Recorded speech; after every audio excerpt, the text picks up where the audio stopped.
5 calon tenaga kerja wanita melompat dari gedung setinggi 15 meter di Malang, Jawa Timur. 2 orang mengalami patah tulang dan 1 orang lainnya terluka ringan. Kejadian 5 calon TKW yang lompat dari gedung Balai Latihan Kerja Luar Negeri di kawasan Gedung Kandang, korban yang terluka diselamatkan warga sekitar gedung. Sejumlah penghuni Balai Latihan Kerja diketahui sempat berusaha kabur, tetapi dipergoki pengelola BLK. Kita disiksa terus. PT-nya bukan PT resmi. Tiap hari didatengin polisi tapi kita nggak dikasih turun, kita nggak dikasih ribut. Kita disuruh diam. Kalau kita ngomong kita dihukum. HP kita disita. Dari PT CKS selama ini tidak pernah melakukan kekerasan fisik ya kepada CPNI kami. Harus digarisbawahi, tidak pernah. Adalah PT yang resmi. Ya. Jadi kami memiliki izin yang lengkap. Kejadian yang beberapa hari lalu kami menduga ada pihak luar yang menjanjikan kepada 5 CPNI tersebut untuk bekerja lebih cepat.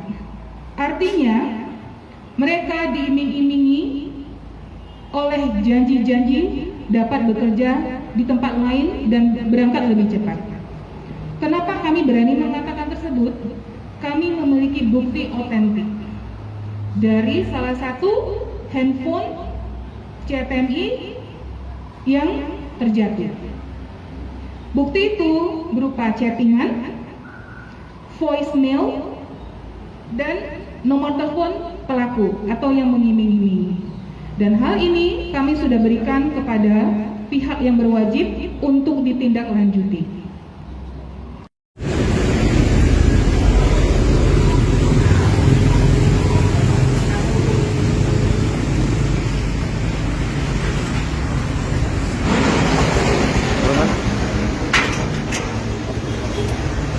Iya, akomodasi tahu kan?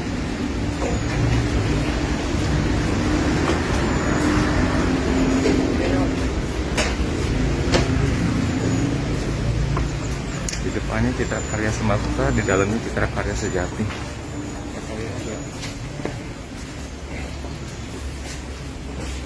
Iya. Stopnya.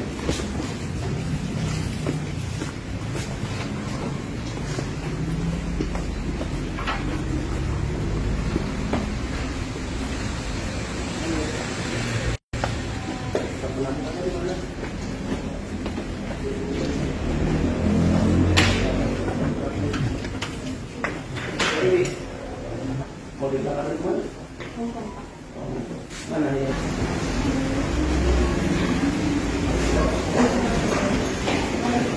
Negara Pak.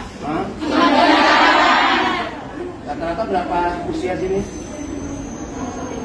Ada 23 Pak. 11 bentar ya. Negara mana?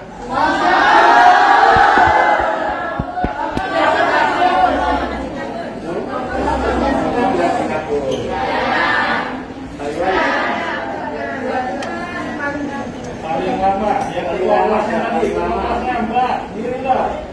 Siap. Paling lama. Usia berapa? Usia berapa? 42. Usia bekerja tahu nggak usia berapa sampai berapa? 23 sampai Enggak, mana akan dipotong dari gaji sama kepala. 6 atau 19? Barangnya matanya level. Total gaji 6 bulan. Tidak tahu potongan total 6 bulan berapa? Kan totalnya 19 pertama, kedua, total berapa banyak tuh? Tidak tahu. Tidak pernah diberitahukan. Sumpah kalau itu benar saya marah. Saya nggak rela, saya nggak ikhlas kalau terjadi kekerasan. Ya. Ibu ya benar. Ibu bisa garansi saya nggak ada. Pak, Bapak bersumpah demi Tuhan, Ya. saya juga bisa bersumpah demi Tuhan. Saya bersumpah demi Tuhan, saya nggak ikhlas, nggak rela kalau apa yang laporkan oleh mereka benar terjadi kekerasan. Saya bisa berjanji di depan Bapak, di depan Tuhan dan agama saya. Saya tidak pernah melakukan kekerasan. Kalau mereka sekedar mau keluar, kan bisa ngomong baik-baik. Nggak perlu mereka harus mencari resiko sampai lompat. Betul, saya setuju itu pernyataan Bapak. Saya setuju. Itu kembalikan. Setiap hari anak memegang handphone. Bisa komunikasi Bisa. keluarga. Bapak melihat bel kami, Pak. Apakah penampungan seperti ini dibilang ilegal? Apakah penampungan kami yang seperti ini rumah penduduk sebelah? Kami tidak ada security loh, Pak. Anak-anak diberikan kepercayaan untuk tiket tanggung jawab diri sendiri. Anak yang kabur itu, Pak, itu kami ada bukti. Ada pihak ketiga yang ingin membujuk. Hal ini saya sudah laporkan ke pihak yang berwajib, ke Polresta. Ada chattingan, voicemail, nomor telepon orang tersebut. Saya serahkan ke polisi untuk ditindaklanjuti. Jadi akibatnya kami P3S yang sudah susah-susah mati mencarikan job. Tapi karena ini kalau ikut saya, kamu berangkat cepat. Oh, saya pelatihan. Nah, mereka nih. Kami bekerja dari pagi sampai malam di luar kamar saudara. Semua anak silakan datang ke kantor kami tidak. Tunjukkan ke saya bagaimana tempatnya.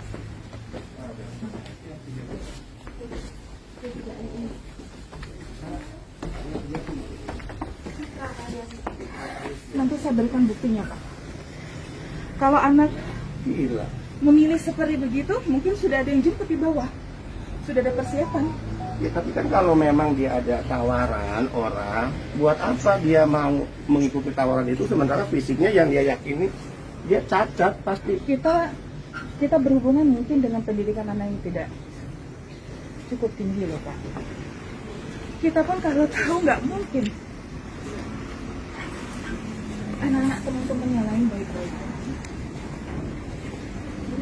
Kalau Idul Fitri yang meninggal Disinyalir ini dibuka, gembok dibuka, mereka lompat ke bawah.